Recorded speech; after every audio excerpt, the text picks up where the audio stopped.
As a brain doctor, I've seen the incredible resilience of the human body. I've seen people come back from devastating strokes, regain their memory, relearn how to walk, and rediscover the joy of living. But I've also seen the other side, the silence before a stroke, the absence of symptoms, the subtle changes that go unnoticed. And today, I want to talk to you about one of the most surprising discoveries in recent neurological science. There is an exercise, one you've probably heard is good for your health, that may actually raise your risk of stroke overnight, especially if you're over 60. And as someone who's dedicated my career to preserving and protecting brain health, I have to tell you, I was shocked when I saw the data, because this is something millions of people do every single day thinking it's helping them, when in fact, for some, it may be doing the exact opposite. I want you to stay with me, because this is not fear-mongering. This is not hype. This is real science. This is about your brain, your memory, your ability to speak, your mobility, your independence. And this might be one of the most important things you hear all year. So let's sit down together. Let's talk calmly, clearly, and openly about how to protect your brain, avoid a devastating stroke, and continue living the long, healthy, joyful life you deserve. Let's begin with what a stroke really is. A stroke happens when the blood flow to part of your brain is interrupted. That interruption deprives your brain tissue of oxygen and nutrients. In just minutes, brain cells begin to die. There are two main types of stroke. The most common is called an ischemic stroke. This happens when a blood clot blocks or narrows a blood vessel in your brain. About 87% of strokes are ischemic. The second type is called a hemorrhagic stroke. This occurs when a blood vessel in the brain leaks or bursts. Both are dangerous, both can be deadly, and both can change your life in an instant. The good news is that stroke is largely preventable, and much of that prevention comes down to lifestyle. What you eat, how you move, whether you smoke, how you manage your blood pressure, cholesterol, and blood sugar. These are things we've known for a long time. But more recent research has started to point towards something less obvious, the way we exercise. Now let me be very clear. I'm a strong believer in movement. I advocate exercise all the time. Physical activity is essential for keeping your heart strong, your blood vessels flexible, your brain well fed with oxygen. But the type of exercise you do and how you do it matters, especially after the age of 60, and especially if you have certain underlying conditions like high blood pressure, stiff arteries, or atrial fibrillation, which many people don't even know they have.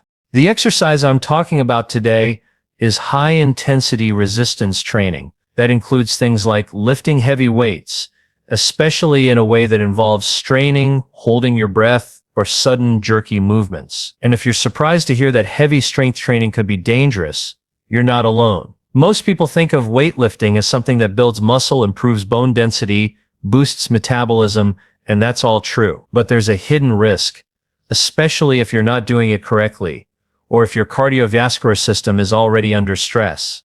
When you lift something heavy, especially if you hold your breath during the effort, your blood pressure can spike dramatically in that moment. It's called the Valsalva maneuver. You might have done it without realizing it. It's when you inhale deeply, close your throat, and bear down. That action creates a sudden surge in pressure inside your chest, and that spike gets transmitted directly to your blood vessels, including the delicate vessels in your brain. In young, healthy people, this temporary spike may not cause any problems. But in someone over 60, especially someone with hardening of the arteries, small vessel disease, or a history of hypertension, that spike can be the tipping point. A vessel can rupture, a clot can dislodge, and a stroke can happen. Suddenly, without warning, even hours later. I want to emphasize this. It's not the exercise itself that's dangerous, it's how it's done. It's the combination of heavy weight, poor technique, holding the breath, and pre-existing vulnerability in the blood vessels. And this is especially important for people who start a new exercise regimen later in life, often without proper guidance. Let's say someone in their 60s or 70s decides to start weight training to build strength, which is great, but they find a routine online that isn't designed for their age group. They try to lift like they did in their 20s. They grunt, strain, hold their breath, and push through pain. In that moment, their systolic blood pressure might shoot up to 300 millimeters of mercury or more. That is enough to rupture a weakened artery in the brain. And because the damage might not show symptoms immediately, they go home thinking everything is fine. Until the headache starts, the vision blurs, the words won't come out right.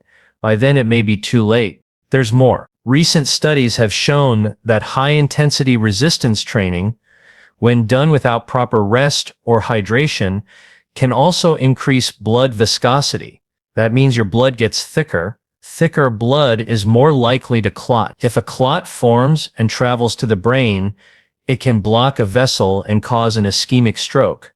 And again, this risk is amplified in people with atrial fibrillation, an irregular heartbeat that's especially common after age 60. Many people don't know they have it, but it can cause blood to pool and form clots, especially during or after intense exercise. Second, prioritize cardiovascular fitness. Walking, swimming, cycling. These improve your circulation, keep your arteries flexible, and reduce your resting blood pressure over time. That makes your brain more resilient. That gives you a safety margin, and it lowers your risk of stroke, not just today, but in the years to come. Third, work with a professional. If you're new to exercise, especially resistance training, consider working with a physical therapist or certified trainer who understands the needs of older adults. They can teach you how to move safely, how to breathe correctly, and how to build strength without endangering your brain. Fourth, get your health numbers checked. Know your blood pressure. Monitor it regularly. High blood pressure is the #1 cause of stroke, and it often has no symptoms. Also, ask your doctor about atrial fibrillation, especially if you have a history of palpitations, fatigue, or unexplained dizziness. A simple ECG can tell you a lot. And if you do have AFib, your doctor may recommend blood thinners to reduce stroke risk. Fifth, nourish your brain through your diet. The foods you eat directly affect your vascular health. I've spoken before about foods that protect blood vessels like leafy greens, berries, tomatoes, nuts, and oily fish rich in omega-3s. These help reduce inflammation, support healthy blood flow, and strengthen the lining of your arteries. When combined with the right kind of movement, they can transform your stroke risk over time. Let me also share something important from the research world. A study published in the journal Hypertension looked at older adults performing resistance exercise with different breathing techniques. Those who held their breath during exertion showed a significant increase in blood pressure, while those who exhaled properly had much smaller spikes. The difference wasn't small. It was enough to tip someone with borderline hypertension into the danger zone. And this was during common gym exercises like leg presses and chest presses. The message is clear. Breathing technique isn't just about comfort. It can literally save your brain. In another study, researchers followed people over 60 who began heavy strength training without supervision. Those with undiagnosed small vessel disease were significantly more likely to experience microbleeds in the brain. Small areas of hemorrhage that may not cause symptoms at first, but can accumulate over time, increasing the risk of major stroke. These are invisible warning signs, and they're more common than we used to think. This is why I'm speaking to you today, because stroke is not inevitable. It is not a random event.